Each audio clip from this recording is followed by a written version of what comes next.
Welcome to Samba Samba. Enjoy the video. You start by confirming eligibility and mic access. Make sure your Roblox account is verified and meets age requirements, then connect a headset.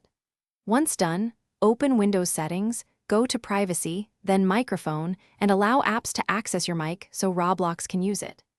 Now launch Roblox and sign in. This is the first actionable step because without mic permissions, the feature won't initialize. Also check that your headset is set as the default input device in sound settings before proceeding. Next, head straight into Roblox's in-game settings to turn the feature on. Click the gear icon, choose Settings, then Privacy, and toggle Voice Chat or Spatial Voice if available. Accept any Roblox confirmation prompts.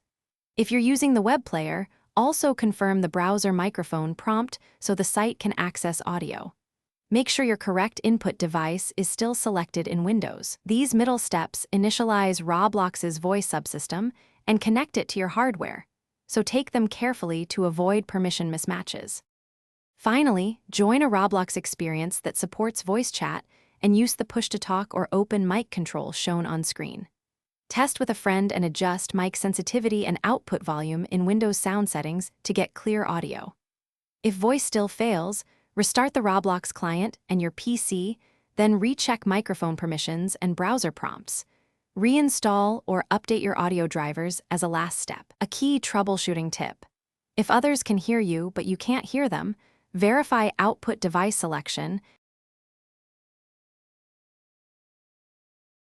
Thanks for watching. Consider subscribing if we helped you.